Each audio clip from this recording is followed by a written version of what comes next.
सिर्फ ज्ञान से ही खुलते हैं सफलता के द्वार और ज्ञान ही वो क्रांति है जिससे बदलता है संसार।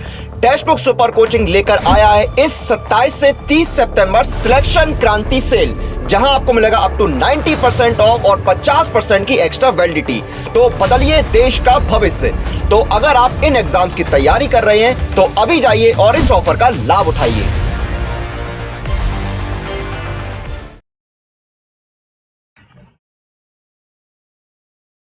Hello everyone. तो कैसे हैं आप सब लोग? होपफुली आप लोग ठीक होगे और अपनी प्रिपरेशन को काफी अच्छे से कर रहे होगे। तो गाइज, आज के इस सेशन के अंदर हम बात करने वाले हैं कोऑर्डिनेशन रिएक्शन मैकेनिज्म पार्ट 3। जैसे कि प्रीवियस पार्ट 1 और पार्ट 2 के अंदर हमने सब्स्टिट्यूशन रिएक्शंस के बारे में डिस्कस किया था, और उसके बाद पार्ट सेकंड के अंदर हमने लेबिलिटी और inertness of non transition element के बारे में डिस्कस किया था। तो इस सेशन में स्पेशली हम डिस्कस करेंगे लेबिलिटी और इनर्टनेस ऑफ ट्रांजिशन एलिमेंट, जैसे 3D 4D और 5D मेटल को कैसे हम आइडेंटिफाई करेंगे कौन लेबाइल है और कौन आपका इनर्ट है, राइट। और उसकी बेस पर हम वाटर एक्सचेंज रिएक्शन को अंडरस्टैंड करेंगे, ठीक है।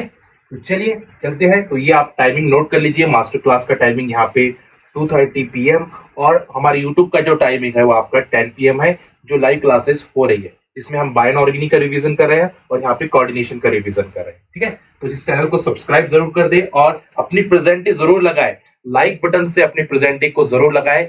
जितने लोग लाइक करेंगे मैं समझ जाऊंगा कि इतने लोगों ने एक्चुअल में प्रेजेंट होके इस लेक्चर को देखा है, ठीक है। चलिए, और ये जो है ये बहुत सारे लोगों ने देखा होगा कि ये जो चार्ट आपको दिख रहा है, ठीक है, हमने नॉन ट्रांजिशन एलिमेंट का तो पढ़ लिया, लेबिलिटी इनर्टनेस, है ना। प्रीवियस सेशन के अंदर हमने नॉन ट्रांजिशन एलिमेंट जो थे उनकी लेबिलिटी और इनर्टनेस को देखा है कि size increases, liability increases.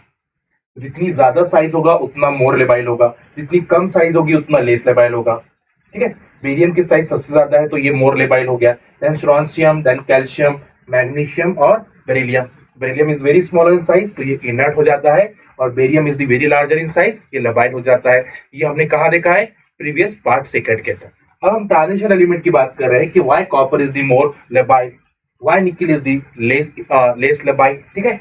Chromium सबसे इनर्ट क्यों है यहाँ पे, इतना लास्ट में क्यों आ रहा है, तो ये सारी चीजें हम बात करेंगे एक कॉन्सेप्ट को देखकर, ठीक है। तो चलिए, तो ये जो चार्ट है उसको हम प्रूफ करना है। ये चार्ट अटकिन से लिया गया है और यहाँ से काफी क्वेश्चन आपके वाटर एक्सचेंज है ना, यहाँ दिख रहा है ना, exchange of water molecule in the aqueous complex. तो ये लेबिलिटी और इनर्टनेस पे डिपेंड करता है। जितना ज्यादा लेबाइल होगा उतना फास्ट रिएक्शन करेगा, और जितना इनर्ट होगा उतना स्लो रिएक्शन करेगा। तो ये डिपेंड किस पे करता है, मैं लिख देता हूं, लेबिलिटी और inertness of transition element. Liability and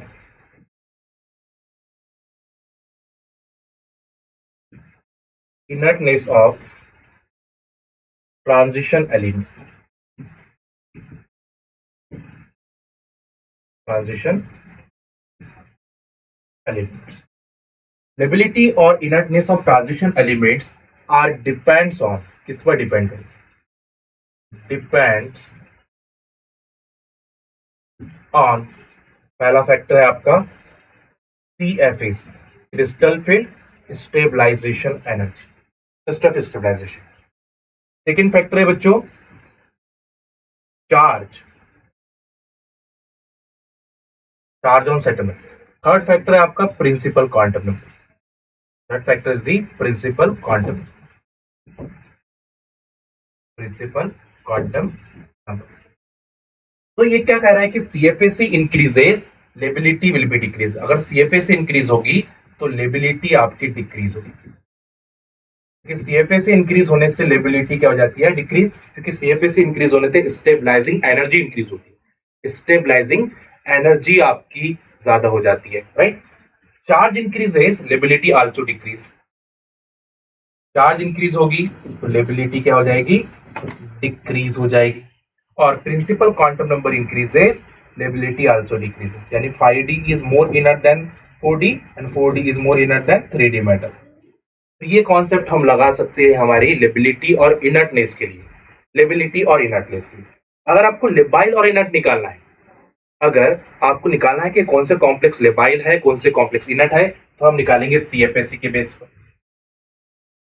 अगर आपको फाइंड आउट करना है कि which complexes are labile and which complexes are inert, lability order, inertness order arrange करनी है तो ये 3 कॉन्सेप्ट आप लगाओ, ठीक है, ऑर्डर अरेंज करनी है। और अगर आपको सिंपली बोलना है कि which complexes are labile and which complexes are inert, it depends on सीएफएसी।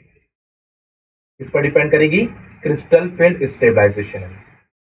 और क्रिस्टल स्टेबलाइजेशन एनर्जी इफ, ये क्या कह रहा है कि if crystal field stabilization energy is less than, if crystal field stabilization energy is less than 12 dq, less than 12 dq होगा वो complex आपके लेबाइल होगी, वो कॉम्प्लेक्स क्या होगी आपके लेबाइल होगी। और if crystal field stabilisation energy of the complex are 12 dq और more than 12 dq, if crystal field stabilization energy of complex, या ऐसा लिख सकता हूं मैं सिंपल लैंग्वेज में कि if crystal field stabilization energy is 12 dq is 12 dq and more than 12 dq, more than 12 dq यानी 16 dq, 18 dq, 24 dq, तो वो क्या हो जाएगा आपके इनर्ट हो जाएंगे। तो हमने सीएफएससी से इनर्ट और लेबाइल को तो फाइंड आउट कर ही लिया है, इनर्ट और लेबाइल को फाइंड आउट कर लिया। जैसे कि फॉर एग्जांपल यहाँ पे आपको दिया chromium H2O/6, chromium H2O/6 2 positive, और यहाँ पे आपको दिया बच्चों क्रोमियम H2O/6 3 पॉजिटिव, 3 पॉजिटिव, ठीक है। ये क्या है, chromium is which oxidation state, chromium is the +2 oxidation state, electronic configuration is D3 और अब सॉरी D4, यहाँ पे क्या आ जाएगा D4, chromium is +2 oxidation state is the D4 not D3। ये splitted into the 2 energy level, octahedral है तो ये हो जाएगी आपकी T2G और ये हो जाएगी EG। हाई स्पिन कॉम्प्लेक्सेस है because water is the week field ligand, आप फिल करोगे 1 2 3 4 और इसकी CFAC जब कैलकुलेट करोगे crystal field stabilisation energy -0.4, number of electron the T2G is 3, T2G में कितने electrons 3 plus 0.6 number of electron the EG is 1 delta octahedral. After calculation ये आ जा रहा है आपका 12 - 6 यानी 6 DQ, 0.6 डेल्टा ऑक्टाहेड्रल और DQ में अगर 6 को इधर ले लोगे तो 6 DQ हो जाएगा, यहाँ पे 6 DQ और 6 DQ आ रहा तो इसका मतलब ये कॉम्प्लेक्स आपके क्या हो गए हैं लेबाइल, ये क्या हो चुके हैं आपके लेबाइल हो चुके हैं, ठीक है। इसकी CFA निकालते हैं, chromium is which oxidation state +3 oxidation state, electronic configuration is D3। They also split into the 2 energy level, T2G is the lowest energy और EG is highest energy। फिर करो 1 2 3 और आपकी CFAC आ जाएंगी crystal field stabilisation energy of D3 -0.4, number of electron the T2G is 3 plus 0.6 number of electron the EG is 0 delta octahedral. तो 4 into 3 is 12 यानी 1.2 delta octahedral और DQ में अगर कन्वर्ट करोगे तो 12 DQ है ना, तो इसको 3 into 4 12 DQ हो जाएगा, DQ के अंदर आप ले रहे हैं तो it is form the 12 DQ। बात समझ में आ रही है, देख लीजिए आराम से अंडरस्टैंड करें, कोई भी पॉइंट को आपको छोड़ना नहीं। दिख रहा है आपको सब लोगों को, यहाँ पे CFAC आ गई आपकी 6 DQ और यहाँ पे CFAC आ गई 12 DQ। अगर 12 DQ आती है तो ये कॉम्प्लेक्स हो जाएंगे इनर्ट, ये कॉम्प्लेक्स क्या हो जाएंगे इनर्ट, और 12 से कम आता है तो लेबाइल। इसका मतलब अगर आपको यहाँ पे दिया ये A कॉम्प्लेक्स है मान के चले और ये B कॉम्प्लेक्स है, कौन इन दोनों में बोला कि वाटर एक्सचेंज रिएक्शन किस में फास्ट होगी, which one gives faster water exchange reaction, तो हम बोलेंगे A फास्ट पे A लेबाइल है B इनर्ट है, तो labile gives faster water exchange as compare to inert, तो A gives faster substitution reaction और ligand substitution reaction then B। A सबसे ज्यादा दिखाएगा, ये सबसे ज्यादा दिखाने वाला है। तो बहुत ही इजी वे में हम अंडरस्टैंड कर सकते हैं लेबाइल और इनर्ट को, लेबाइल और इनर्ट को, ठीक है। जैसे मैं यहां से स्टार्ट करता हूं, यहाँ पे दिया आपको ऑक्टाहेड्रल कॉम्प्लेक्स और लिगैंड जो है आप यूज कर रहे हो वीक फील्ड लिगैंड यानी वाटर आप यूज कर रहे हो, ऑक्टाहेड्रल कॉम्प्लेक्स है weak field ligand, D1 configuration है, जैसे कि titanium is which oxidation state +3 oxidation state D1। इसकी जो CFAC आ रही है crystal field stabilization energy, this one is the minus 0.4 delta octahedral, और इसको डीक्यू में लिखा जाएगा तो -4 डीक्यू। इसका मतलब ये कॉम्प्लेक्स क्या हो जाएंगे, लेबाइल, क्या हो जाएंगे, labile. Titanium H2/6 3 positive. Vanadium is the +3 oxidation state, octahedral है ना, ऑक्टाहेड्रल है, तो कौन सी कॉन्फ़िगरेशन होगी है, D2 कॉन्फ़िगरेशन, D2 कॉन्फ़िगरेशन हो जाएगी अप टू 1 और 2, and the crystal field stabilization energy आ जाती है -0.8 डेल्टा ऑक्टाहेड्रल, और ये आ जाएगा 8 DQ। Less than 12 DQ, they also called as the labile,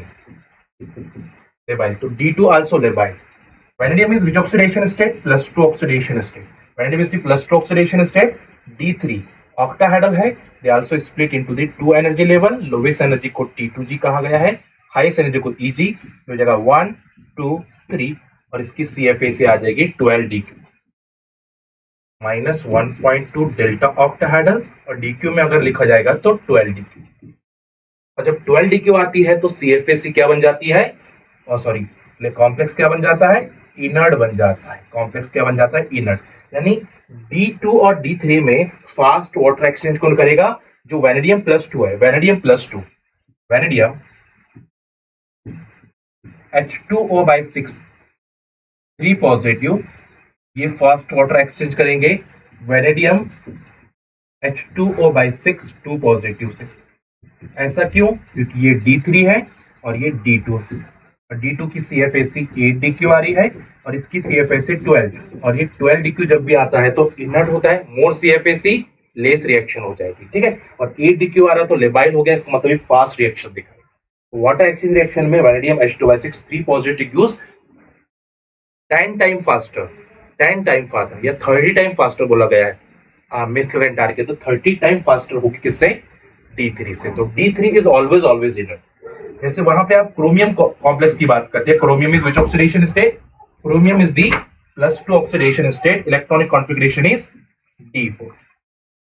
octahedral complex है बच्चों, ऑक्टाहेड्रल कॉम्प्लेक्स है, तो they split into the 2 energy level T2G और EG।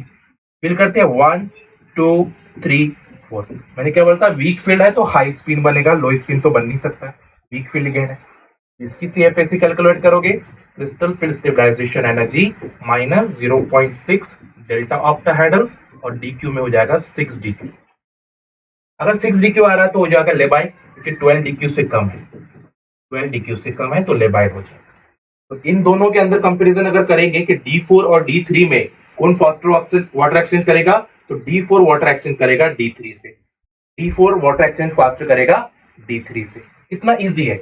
Mn की बात करें, Mn is which oxidation state, Mn is the +2 oxidation state, और ये D5 बच्चों, D5 हाई स्पिन होगा। क्यों हाई स्पिन होगा, वीक फील्ड लिगेंड आप यूज कर रहे हो, इसलिए वाटर आप यूज कर रहे हो, ठीक है। तो ऑक्टाहेड्रल कॉम्प्लेक्स है, हाई स्पिन कॉम्प्लेक्सेस है, ये हो जाएगी आपकी T2G और ये हो जाएगी E। तो 1 2 3 4 5, ठीक है। तो यहाँ पे आ जाएगा CFAC इज 0, और if crystal field stabilization energy is the 0 delta octahedral और 0 DQ, this one is the labile. Inert कब होगा, जब 12 DQ और ग्रेटर देन 12 DQ, 12 DQ और greater than 12 DQ, that called as the inert. बात समझ में आ रही है। तो ये बहुत ही ज्यादा इंपॉर्टेंट है बच्चों, ये बहुत ही ज्यादा इंपॉर्टेंट है, ठीक है। बाकी का जो होमवर्क है ये आपका है, आपको बताना है कि D6 D7 D8 D9 D10 में से कौन लेबाइल होंगे और कौन इनर्ट होंगे, राइट। सेम कंडीशन है, ऑक्टाहेड्रल है, और लिगेंड्स के आपके weak field ligands. Weak field ligand कौन से, वाटर लिगेंड आप ले रहे हो, वाटर आप लिगेंड। तो आपको बताना है कि D6 D7 D8 D9 D10 में से कौन लेबाइल है, कौन इनर्ट है। ये डिपेंड ऑन दी कंडीशन, किस पर डिपेंड करेंगे, डिपेंड ऑन कंडीशन। तो ये आपका होमवर्क है, ये आपका होमवर्क है, ठीक है। सेकंड मैंने क्या बताया था कि बच्चों, एक तो CFAC के बेस पर निकाल सकते हो, दूसरा है आपका चार्ज। जब चार्ज इंक्रीज होता है, charge increases, lability will be decrease, lability will be decrease. और सेकंड है principal quantum number increases, lability also decrease. ये भी मैंने कॉन्सेप्ट बताया। तो ये कॉन्सेप्ट कब लगेगा, जब आपके पास CFAC सेम आ जाए। देख लेना भाई, जहां पे CFAC सेम आ रही है, फिर कैसे करें, तो चार्ज देख लो, चार्ज भी सेम है तो प्रिंसिपल क्वांटम नंबर देख लो, ठीक है। तो इससे भी आप पता करोगे कि फास्ट रिएक्शन कौन कर रहा है, स्लो रिएक्शन कौन कर रहा है। तो 5D जो होते हैं वो मोर इनर्ट होते हैं 4D से, 4D मोर इनर्ट होते हैं 3D मेटल्स, 3D मेटल्स। इसलिए कैटालिसिस प्रोसेस में हम 4D और 3D मेटल यूज करते हैं, 5D मेटल यूज नहीं करेंगे। जितने भी कैटालिसिस है, विल्किंसन कैटालिस्ट, मॉन्सेंट कैटालिस्ट, 4D और 3D मेटल ही यूज की जाती है। 5D मेटल कभी यूज नहीं करती, क्योंकि 5D metals are more inert, ये बहुत ज्यादा इनर्ट होते हैं। क्या होते हैं? मोर इनर्ट होते हैं, और ये मोर लेबाइल होते हैं। ये क्या होते हैं भाई? मोर लेबाइल, ठीक है। तो इस पर क्वेश्चंस कैसे बनते हैं? तो देखिए, which of the following is the most inert, सबसे ज्यादा इनर्ट कौन है? Which of the following is the most inert? तो आपको देखना है यहाँ पे ऑक्सीडेशन स्टेट सेम है, सबकी ऑक्सीडेशन स्टेट क्या है? सेम है। बट ये 3D मेटल है, ये आपकी 4D मेटल्स है, और ये आपके 5D मेटल। तो 5D मेटल जो होगी वो सबसे ज्यादा इनर्ट होगी, कि 5D मेटल में लिगैंड और मेटल का जो इंटरेक्शन होता है वो बहुत ज्यादा स्ट्रांग होता है। तो they required more energy for the breaking of bonds, they required more energy for breaking of bonds, ठीक है। चलिए, ये क्वेश्चन आपके लिए, rate of water exchange reaction, ठीक है, ये आपका होमवर्क है। इसका आंसर कमेंट बॉक्स में जरूर करिएगा कि rate of water exchange reaction is highest, सबसे फास्ट वाटर एक्सचेंज को दिखाएगा।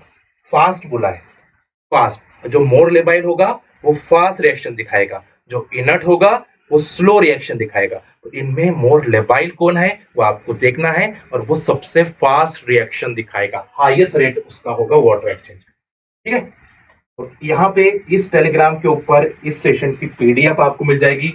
जिन लोगों को पीडीएफ चाहिए, क्वेश्चन चाहिए, वो इस टेलीग्राम को ज्वाइन कर सकते हैं, नदीम सर टेक्स्ट बुक करके, ठीक है। इसको आप ज्वाइन कर सकते हैं। एंड सेकेंड इंपॉर्टेंट पॉइंट बच्चों, सेकेंड इंपॉर्टेंट पॉइंट, कि जो स्टूडेंट हमारे रिकॉर्डेड एंड पेड कोर्सेज में आना चाहते हैं वो सबसे पहले टेक्स्टबुक.com पे एंटर करें, ठीक है। जैसे आप टेक्स्टबुक.com पे एंटर करोगे तो यहाँ पे आपको दिखाई देगी free live classes, free live classes भी आप कर सकते हो, ठीक है। और साथ साथ में अगर आपको रिकॉर्डेड चाहिए और लाइव चाहिए तो आप यहाँ पे आ सकते हो, यहाँ पे आ सकते हो बच्चों, ठीक है। और आपका टारगेट आपको यहाँ पे, जैसे कि आपने यहाँ पे डाला कि आप CSR नेट आपने क्लिक किया, ठीक है। जैसे आपने CSR नेट क्लिक किया तो यहाँ पे आपको एनरोल में जाना है। एनरोल में जाओगे तो आपको फॉर एग्जाम्पल 4.5 मंथ का कोर्स लेना है, रिकॉर्डेड कोर्स लेना है, लाइव कोर्स लेना है। तो यहाँ पे जैसे आप क्लिक करते हो, ठीक है, यहाँ पे क्लिक किया और यहाँ पे आपने अपना कूपन कोड ऐड किया, यहाँ पे अप्लाई कूपन कोड, ठीक है। CSR नेट की जगह पे आपने डाल दिया नदीम, तो आपको लेस नदीम NADEEM नदीम, और इसको अप्लाई करोगे तो कम फीस के अंदर यानी 4833 के अंदर आपको ये क्या मिल जाएगा? 4.5 मंथ का कोर्स मिल जाएगा, जो आपके गेट में भी काम में आ जाएगा और जो आपके नेट में भी काम में आ जाएगा, दिसंबर एग्जामिनेशन में भी काम में आ जाएगा। उसके बाद आपका गेट फरवरी में आ रहा है, उसके काम में। तो मैं सजेस्ट करूंगा कि जो स्टूडेंट अच्छा डेडिकेशन के साथ पढ़ रहे हैं और उनको और ज्यादा कॉन्सेप्ट सीखना है कम टाइम के अंदर, तो रिकॉर्डेड कोर्स ले लीजिए। और इस रिकॉर्डेड कोर्स में आपको फ्री रिवीजन क्लासेस भी मिल जाएगी, इसमें रिवीजन क्लासेस मिलेगी, ठीक है। तो कोर्स तो मिलेगा ही फुल, और साथ साथ में रिवीजन, यानी जो लेक्चर आपके 12 लेक्चर में खत्म हुए हैं वो 3 लेक्चर के अंदर भी मिल जाएगा। यानी वहां पे आपको शॉर्ट लेक्चर्स, यानी शॉर्ट लेक्चर में रिवीजन लेक्चर भी मिल रहे हैं और डिटेल वाले लेक्चर भी मिल रहे हैं, दोनों भी। डिटेल खत्म के बाद आप रिवीजन देखो, आपका कंप्लीट हो जाएगा। कोऑर्डिनेशन को आपने 26 लेक्चर में खत्म किया, वही आपका 4 to 5 लेक्चर्स के अंदर खत्म हो जाएगा। तो ये एक बड़ा ही इंपॉर्टेंट इसका बेनिफिट आपको देखने के लिए मिलेगा। तो जो स्टूडेंट इंटरेस्टेड है वो यहाँ पे आके क्या कर सकते हैं, इस चीज को देख सकते हैं, ठीक है। तो चलिए फिर मिलते हैं नेक्स्ट पार्ट के अंदर, और नेक्स्ट पार्ट के अंदर हम बहुत सारे वाटर एक्सचेंज के क्वेश्चंस लेके आऊंगा आपके लिए, और साथ साथ में एडवांस लेवल पे आपको लेबिलिटी और इनर्टनेस कैसे पूछी जाती है वो आंसर होगा। बट आज का सेशन बहुत ही इंपॉर्टेंट है, इजी है, आप जरूर अप्लाई करें और प्रीवियस ईयर के क्वेश्चन को सॉल्व करने की कोशिश करें, याद है, ठीक है। और सेशन अगर आपको अच्छा लगा तो लाइक बटन को जरूर प्रेस करें, ठीक है, और बेल आइकन को जरूर दबाएं, जिससे आने वाले लेक्चर्स की नोटिफिकेशन आप तक सही से पहुंच पाए। चलिए मिलते हैं फिर नेक्स्ट सेशन में। Thank you so much, happy learning.